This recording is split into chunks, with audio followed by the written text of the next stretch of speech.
Ah ben voilà le micro. Voilà, c'est un début foireux. Ça arrive. Voilà, nouveau setup. Alors aujourd'hui, on va essayer de vous faire découvrir ce que c'est. Cette horloge de contact.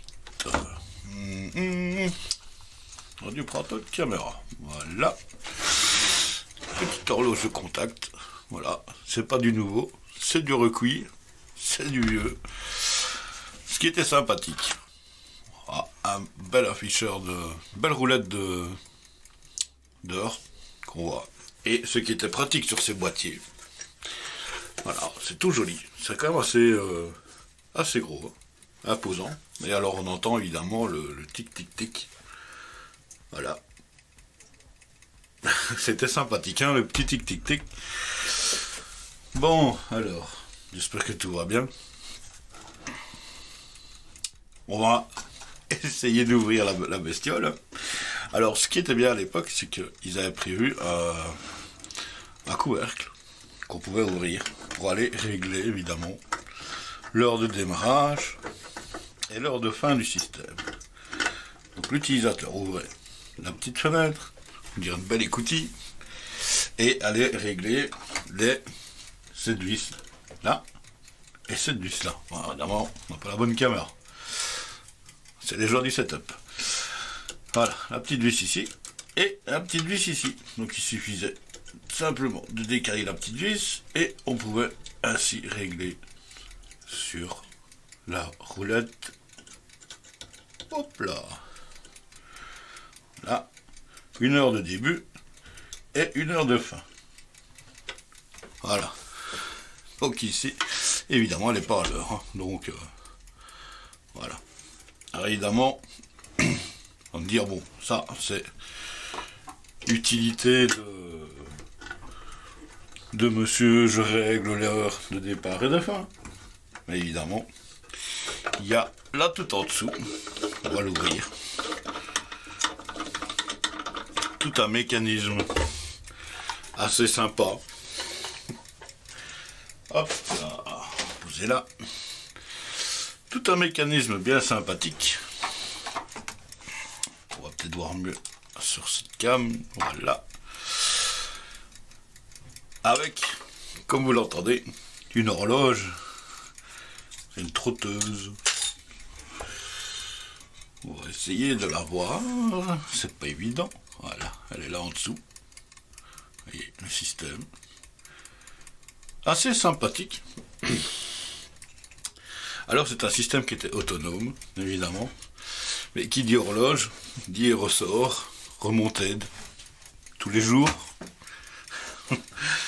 Et ils ont un petit peu remplacé l'utilisateur du je remonte l'horloge tous les jours par un moteur synchrone.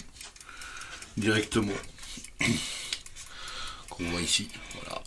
Super moteur. Donc vous avez la bobine, l'entrefer et la partie mobile qui est entraînée par le moteur.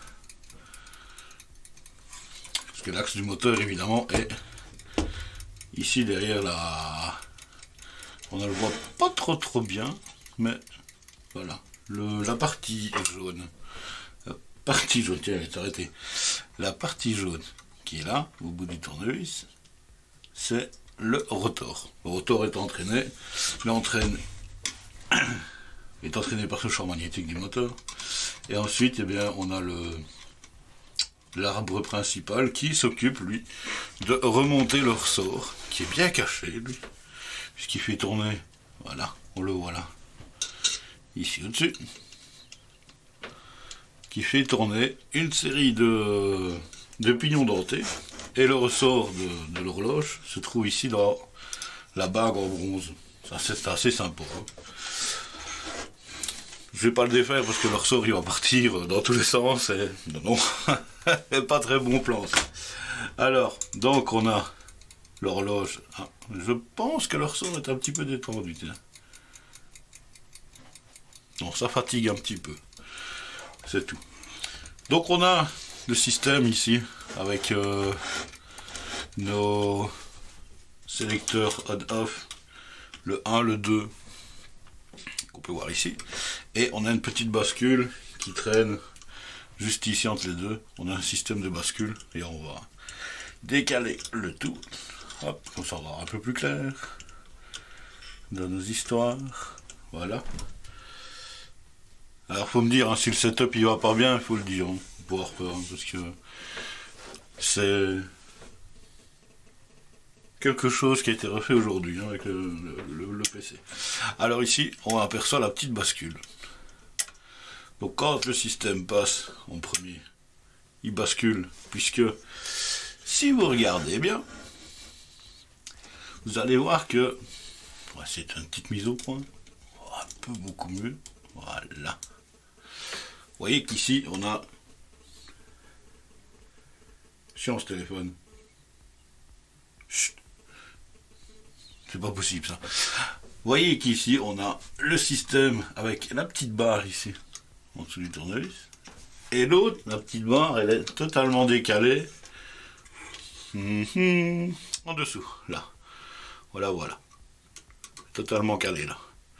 Donc elles sont à deux niveaux différents. Donc quand la première ici elle passe, donc si le système est par exemple de ce sens-là, quand le système extérieur passe ici, il va pousser la bascule, qui elle va actionner ici le switch. Il y a un switch sympathique, petit interrupteur, qu'elle redémarre, tiens, comme de quoi que parfois. Donc elle active ici le petit switch sympathique qui est allié directement ici sur les borniers en dessous. Il y a une série de borniers qu'on verra après, qui commute qui commute un relais auxiliaire extérieur au système ici, pour commuter des puissances électriques beaucoup plus évoluées qu'un petit switch qui va peut-être commuter 1 ampère. C'est beaucoup, il ne doit pas demander beaucoup, hein. Donc on a tout un système de mécanique d'horlogerie. On va peut-être essayer peut-être le démonter, puisque on est là pour ça, hein. Peut-être essayer de décortiquer la bestiole et voir un petit peu ce système mécanique. Je vous dis, c'est pas tout jeune, hein. C'est du boîtier métallique, c'est du costaud, hein. C'est sympa, c'est de la récup. J'ai retrouvé ça sur une brocante, hein, puisque je suis un bon amateur de brocante, pour ceux qui ne le savent pas. Et donc, on va essayer de dépioter l'affaire. J'avais déjà mes petits tournevis. On regardera un peu du temps.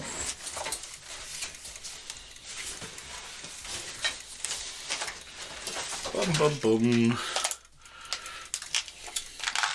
Et voilà, on va faire un peu du bruit. Avec le bon tournevis qui va sur l'élément. Ça, pom pom pom, celui-là.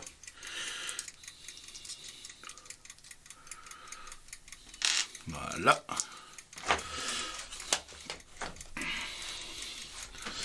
Alors, on va décortiquer d'abord le câblage électrique. C'est beaucoup plus simple. Tout ce qui est des borniers. Voilà. Ici, donc, à l'intérieur, on voit, il y a toute la série des borniers. C'est embêtant parce que j'ai pas de caméra qui fait des mises au point toute seule. Obligé de faire tout moi-même. Pas du luxe, mais ce sera pour après. Donc voilà, tout le bornier, on va défaire chacun des fils, des borniers. Alors à chaque fois qu'on fait un choc, à chaque fois l'horloge elle redémarre.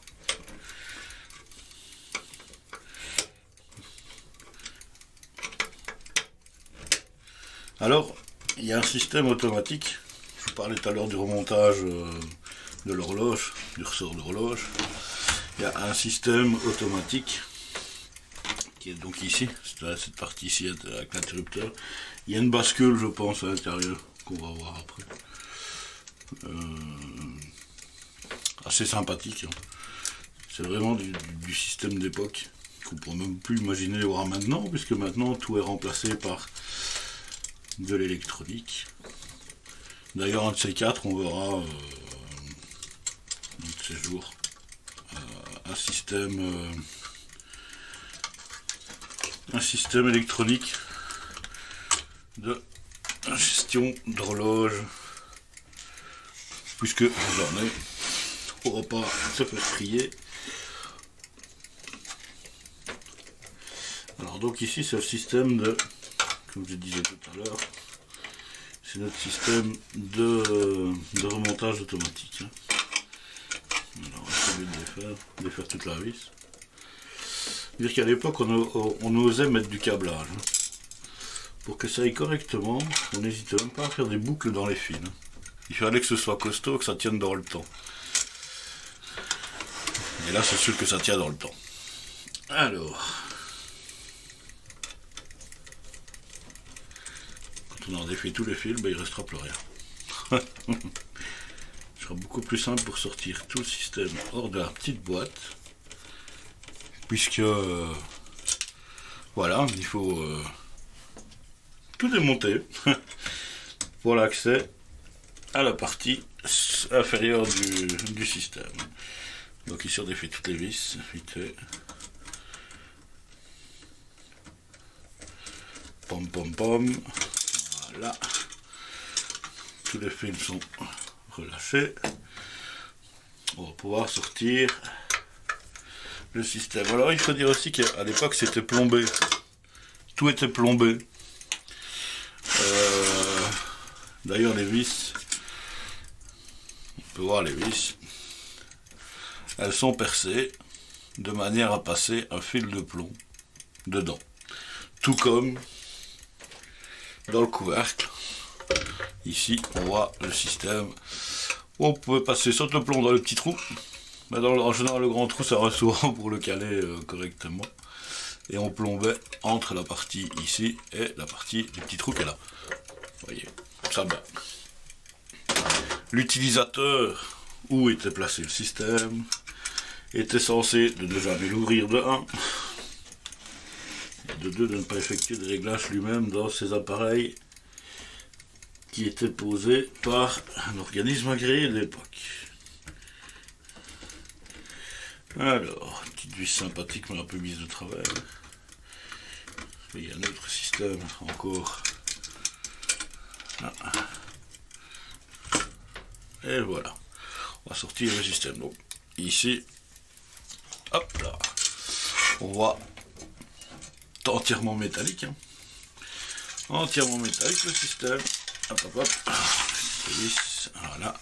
On commencera après. Tout un système métallique avec évidemment, c'était des boîtiers qu'on pouvait adapter avec ce qu'on voulait un petit peu. On enlevait la partie ici et on pouvait modifier. Si j'arrive à le défaire, on va prendre plus gros. Voilà. Ah là là, c'était sympathique mais c'était dur. Voilà. Vous pouvez évidemment changer le système. Voilà. Le rack de support du système de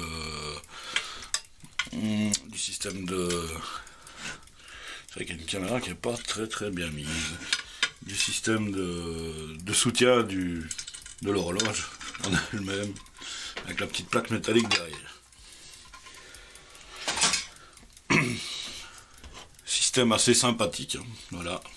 Bon, on voit pas grand chose parce que c'est beaucoup c'est tollé beaucoup, hein, voilà. Ça c'est la partie arrière, encore avec un système de démultiplication de tours qu'on voit ici. Qui, ce système là, ici en dessous, le système qu'on voit là, tout ce système là sert au remontage du ressort et dans la grosse bague ici en bronze. On a deux parties mobiles, il y a la partie bronze ici et la partie là en dessous qui est la partie du support du ressort qui est remonté mécaniquement par le système électrique ici. C'est assez sympathique quand même comme petite boîte. Hein. Allez, on met un petit peu au point. J'ai des caméras qui sont un peu réticentes de temps en temps. Donc, comme on peut voir, sympathique système. Je vais pas le démonter là, parce que c'est quand même de l'horlogerie fine. On va pas tout tout démonter, sinon on va avoir tout en main, ça va pas être joli à voir. Donc, comme je dis ici, le système de bascule, vous voyez, qui est ici, qui est commuté par les deux sélecteurs 1 et 2 ici, puisque, comme on peut le voir, je sais pas si on va peut-être le voir, peut-être mieux comme ça, voilà. Ah ben si, on le voit beaucoup mieux. Donc, il y a un commutateur pour la mise en route, ici, et alors vous voyez que le petit picot, il est à l'extérieur, et là, un deuxième support qui est réglable, et là, la petite barrette, elle n'est pas à l'extérieur, mais elle est à l'intérieur. Donc, ce qui fait activer la bascule et le système d'interrupteur ici. Alors, ce qui était pratique, je pense que, je suis pas sûr, il faudrait que je regarde le schéma de... Il y a des choses que parfois ça nous échappe encore un petit peu. Je sais qu'il y a un minuteur qui toutes les X minutes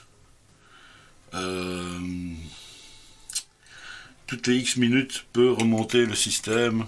Il peut remonter automatiquement le système mécanique. J'ai trouvé l'endroit juste pour les caméras. Celle-là, on va l'ajuster un petit peu. Voilà. Et donc réactive le moteur qui fait tourner toute la mécanique jusqu'ici et remonte le ressort qui est là à l'intérieur. On ne va pas les voir. Ça aurait été bien, mais j'hésite quand même parce que un ressort qui part dans tous les sens, c'est toutes les caméras qui vont partir dans tous les sens en même temps. Donc on va pas trop s'y fier. Coucou Drexas, j'avais pas vu, parce que le téléphone il est à côté, il fait du bruit. Dans la cave j'ai pas beaucoup de réseau, donc j'essaye de l'écarter le plus possible. Alors tu me diras si le setup est correct, parce que bon bah il y a que toi qui passe pour le moment. Donc si le son est bon, s'il y a peu de résonance, parce que j'ai pas encore fait l'isolation acoustique de la cave, et c'est propre. Ah, ben voilà. Tu vois, il n'y a pas grand chose. Je pourrais peut-être essayer de faire un tour, mais il y a deux lumières là, fond vert. On le voit sur le côté au-dessus de la caméra, le mur est blanc. Et on a tout installé, sympa. La résonance, c'est plus que correct. Oh, bon, ça va. Mais je vais quand même isoler acoustique. Moi, j'entends la résonance. Ça me dérange. J'ai l'oreille très... J'ai commandé de la mousse, comme on met dans les studios de radio, là. La sympathique mousse de... Je ne sais plus comment on appelle ça. Et donc voilà. On a fait un petit test pour voir un petit peu comment le setup allait réagir. Donc je parlais d'une sympathique... Ouais, j'ai un micro... c'est pas un micro en USB. Hein. C'est un micro de studio, spécial voice.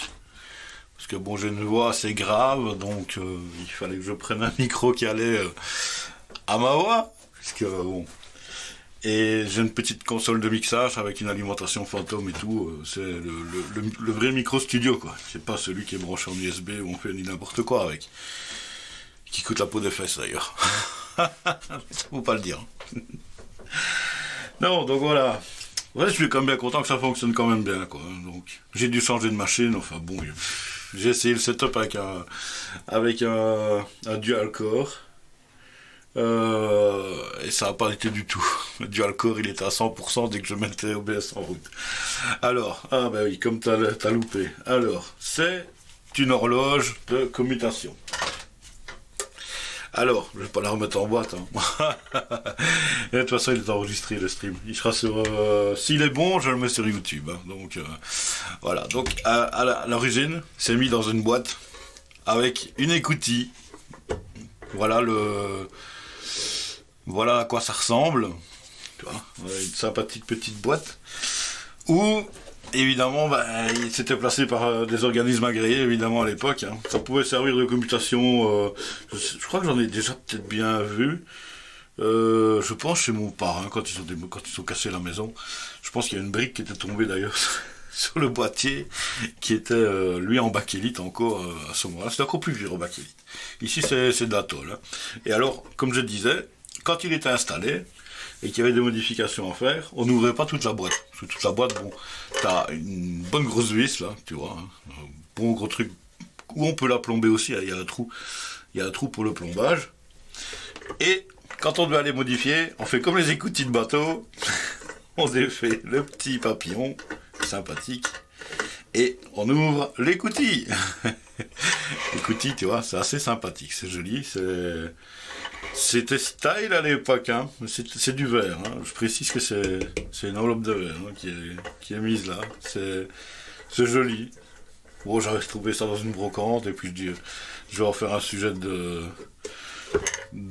la première émission, peut-être. Est-ce que je suis en train d'essayer, tu vois. Donc c'est monté sur un support en fer, évidemment. Hein. Voilà. Le type de support, donc avec un beau bornier, donc sur la petite caméra au-dessus, on voit le bornier. Voilà, sympathique. Et voilà la partie mécanique qui soutient tout l'élément de l'horloge dedans. Donc c'était pour les timers d'allumage machine. Oui, aussi. Ça pouvait servir aussi. Ça avait un peu d'utilité un peu pour tout à l'époque. Hein. Je ne regardais pas trop. Ça pouvait même servir pour les premiers compteurs jour-nuit qu'il y a eu, puisque c'était pas encore des commutations électroniques. C'était des commutations mécaniques d'époque. Donc quand c'est bien fermé, c'est joli. Je vais essayer de vous montrer, regarde. Avec la petite écoutille et tout. Pas évident parce que c'est déjà démonté tout le câblage. Pom pom pom. Ça va aller. Voilà, avec la petite fenêtre. Tu vois. Et alors, comme je disais, sur le cadran de l'horloge, il y a deux parties. Une pour allumer, une pour éteindre. Bon, tout dépend comment on câblait l'interrupteur, évidemment. Puisque c'est un contact normalement ouvert et un contact normalement fermé. Donc, on pouvait servir d'un ou servir de l'autre. Donc, les contacts, comme je le montrais tout à l'heure. Attends, parce que caméra, hop, voilà. Tu as sur les supports réglables, tu as une petite tige métallique qu'on voit ici. Elle est à l'intérieur ici, et ce côté ici, elle est à l'extérieur, qui active la petite bascule ici. Voilà. On a une petite bascule, voilà, qui pilotait l'interrupteur de commande sur le système. C'était à l'époque, j'en ai un contact de mercure aussi. Ça c'est pour la prochaine. La prochaine c'est un minuteur. J'ai trouvé un minuteur dans le même format. Voilà. Donc ici évidemment, comme c'est une horloge qui tournait en continu, il fallait ouais, c'est un système très simple. Hein. Il fallait le remonter, puisque c'est une horloge mécanique. Puisque ici, j'essaie de te montrer ça. C'est parce que je n'ai pas encore trouvé mon câble de mon microscope. J'aurais pu le montrer avec le microscope, tu vois. On voit, je vais mettre au point. Voilà. On voit le... Hop, voilà, un peu plus loin. Voilà le système d'horloge, le régulateur de l'horloge. Tout un système de belle mécanique. Voilà, je corrige la caméra. Tout va bien. Et donc il fallait évidemment remonter le système, hein, puisque l'utilisateur n'avait pas accès à la mécanique, puisque tout était fermé et plombé. Je reçois des notifications, mais je ne sais pas quoi. Donc ils avaient à l'époque mis un système de remonteur, enfin comment est-ce qu'on appelle ça, c'est un remontage mécanique qui est électrique lui en fait. Il y a un système de bascule avec les pressions de ressort qui est vraiment caché là tout en dessous. Je regarde s'il n'y a pas moyen de pouvoir un peu Faudrait vraiment que je la démonte toute, mais j'ai pas envie de démonter tout le système parce que le ressort il va partir et il va aller dans tous les sens. Hein, donc le ressort en fait lui il est ici dans le cylindre en bronze ici. Il y a deux parties, il y a une partie mobile ici en dessous et une autre partie mobile avec un pignon, tu vois ici au-dessus. On voit le pignon ici qui traîne. Et la partie du remontage électrique est cette partie ici, avec les quelques pignons et un report d'angle ici. Déjà, quand tu vois déjà la mécanique qu'ils ont utilisée, c'était déjà sympathique pour l'époque. Hein. C'était assez bien calculé. Et donc, comme j'ai montré un petit bout de temps, un moteur électrique, sympathique, le plus simple moteur électrique qu'il y a. Le rotor, il est caché là en dessous, en jaune, on le voit là en dessous, qui entraîne, lui, une poulie, non, un pignon cranté. Le pignon cranté qui est là, je sors de la caméra, j'avais pas vu. Voilà, et ce pignon cranté là, lui, entraîne la série des pignons pour remonter. Donc, tu vois, regarde, voilà, je fais tourner à la main, bien que c'est pas conseillé, mais bon. Voilà, tu vois, ça entraîne tout le système qui remonte lui le ressort. Et la petite bascule qui est, je sais pas, on la voit un petit peu, tu vois, la pièce qui traverse ici en laiton, c'est une bascule qui lui active, voilà, quand le ressort arrive à son espace final. Avant que l'horloge ne s'arrête, il réactive l'interrupteur. Tu vois, le petit contacteur qui est là. Et réactive lui le moteur qui remonte le système. Dès qu'il est arrivé à pression, la bascule redescend et le système donc continue, puisque le ressort fait toujours pression sur le système. Donc, du coup, c'était aussi programmé à l'heure précise le remontage du ressort. Il n'y a pas d'heure définie spécifiquement pour le remontage du ressort, comme tu vois, c'est une bascule. Je me demande s'il n'y avait quand même pas un système qui s'occupait on pouvait peut-être sûrement forcer le système ici, avec il y a une deuxième roulette qui cadence ici avec. Faudrait que je regarde exactement, trouver une doc technique bien précise sur l'appareil, mais vu l'époque, c'est pas évident de retrouver des documents précis. Hein. Mais je sais que quand tu l'entends tourner, cette horloge, tous les. Quoi est-ce qu'il est réglé, lui? Il est réglé tous les quarts d'heure. Tous les quarts d'heure, j'entends ting, ting, j'entends la petite lamelle de fer ici qui se relâche. Donc je me demande s'il n'y avait pas quand même un système qui pouvait mesurer tous les quarts d'heure pour forcer le système peut-être à être remonté. Pour que le système évidemment ne s'arrête pas. Parce que si tu mets ça par exemple pour un courant jour ou pour un courant de nuit sur un compteur, il faut savoir que le courant de nuit il est quand même tarifé beaucoup moins cher qu'un courant de jour. Donc il faut pas qu'il reste coincé en courant de nuit, sinon l'opérateur il perd un peu des sous aussi. Et puis si c'est raccordé sur une machine, la machine elle oublie de démarrer. Ça arrive, mais bon. Donc voilà, c'est un petit système mécanique qui est assez rudimentaire pour l'époque, hein, puisque c'était déjà comme de la fine horlogerie. Et puis il y a le réglage, tout comme les horloges, ici au-dessus. Toi, tu as le réglage pour régler finement. C'était étalonné en laboratoire, évidemment, le système, pour avoir l'heure juste, hein, parce que si ça se décale avec le temps, je te raconte pas le mec qui place ces affaires-là. Il allait courir toutes les lunes chez le client pour aller régler l'horloge. Je crois qu'il n'aurait pas été très content. Je crois que si la paye était bonne, je crois qu'il s'en foutait. Hein, mais bon. Donc ici il est posé donc, sur un support. Voilà. Posé sur un support métallique, je vais le remettre sur le support. C'est quand même mieux. On va remettre la petite vis. Pour le tenir en place. C'est pas celle-là, mais ça rentre dessus. Alors comme je disais, évidemment, tout était plombé. Même les vis qui tenait le support était troué pour être plombé. C'est assez sympathique. Quoi, à mon avis, les opérateurs à l'époque, ils avaient vraiment peur que le client il aille mettre son nez dedans. Bien que maintenant, c'est toujours plombé aussi, mais avec les technologies des compteurs digitaux, commence à passer. Hein.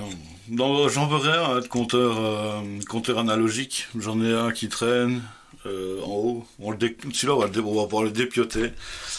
C'est pas un monophasé, c'est un triphasé, donc il est encore plus gros, donc ça va être comique de vraiment voir l'intérieur, quoi. Donc voilà, ici c'était un petit système d'horloge mécanique qui c'est quand même plaisant à voir, hein, l'ancienne.